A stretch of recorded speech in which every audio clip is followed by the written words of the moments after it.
Headline ngayon si Senator Jinggoy Estrada matapos maaresto muli sa kasong plunder. Alamin ang mga detalye sa kanyang muling pagkakaaresto. The Philippine Showbiz List presents detalye sa muling pagkakaaresto ni Senator Jinggoy Estrada kaugnay ng kasong plunder.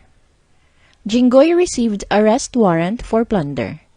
Bago ang pagpapatupad ng arrest warrant laban kay Senator Jinggoy Estrada, una muna itong naharap sa hiwalay na kasong graft kung saan nakapagpiyansa siya ng 90,000 pesos noong May 29, 2026.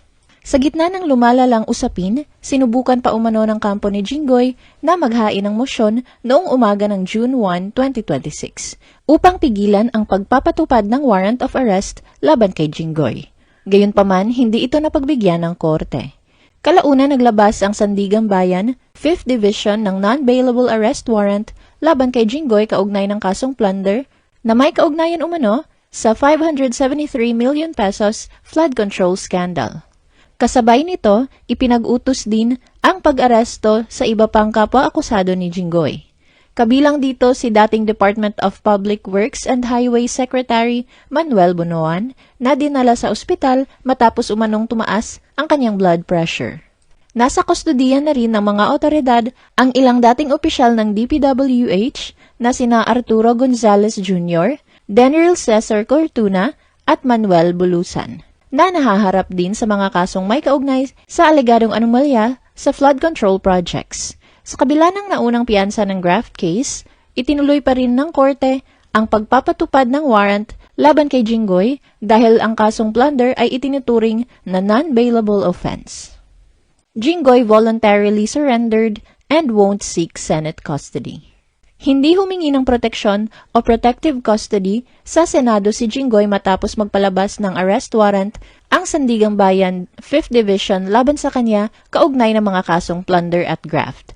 Sa halip na magtago sa loob ng institusyon, pinili ni Jinggoy na harapin ang mga paratang sa pamamagitan ng kusang loob na pagsuko sa CIDG.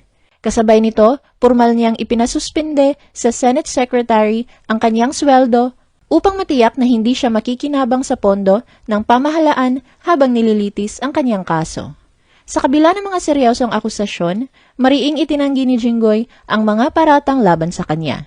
Iginiit din niya na tinanggihan niya ang umano'y mga alok na may layuning ibasura ang kaso kapalit ng pag-iwan niya sa majority block ng Senado. Itinanggi naman ng Malacanang ang mga alegasyon ni Jinggoy at binigyang diin na ang pangalan ni Jinggoy ay matagal nang nasasangkot sa mga umano'y anomalous na project bago pa man ang sigalot sa Senado ngayong taon. Matapos ang mga formal na proseso at briefing, agad na nagtungo si Jinggoy sa punong himpilan ng CIDG sa Camp Crame para sa kaukulang booking at dokumentasyon bilang bahagi ng pagpapatupad ng warrant of arrest. John Vic and Alan clashed amid Jinggoy's arrest. Nagkasagutan ng matindi sina Senate President Alan Peter Cayetano at Interior Secretary John Vic Rimulya sa loob mismo ng session hall ng Senado, kasabay ng pagpapatupad ng isang arrest warrant laban kay Jinggoy. Mariing tinutulan ni Alan ang pag-aresto sa loob ng gusali ng Senado. Iginiit na nararapat lamang na isagawa ito sa labas ng institusyon bilang paggalang sa legislature at sa mga umiiral na patakaran ng kapulungan. Gayunpaman, diretsyahan itong tinanggihan ni John Vic at bineltahan si Alan sa pamamagitan ng pagtukoy sa umano'y nakaraang pagtakas ni Senator Ronald Bato de la Rosa habang nasa ilalim ng protective custody ng Senado upang maiwasan ang ICC warrant.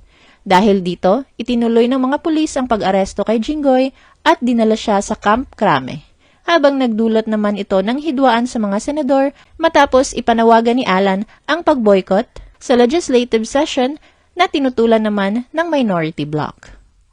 Camille broke down in tears during Jinggoy's arrest. Naging emosyonal si Senator Camille Villar matapos silbihan ng warrant of arrest si Jinggoy kaugnay ng kinahaharap nitong mga kaso.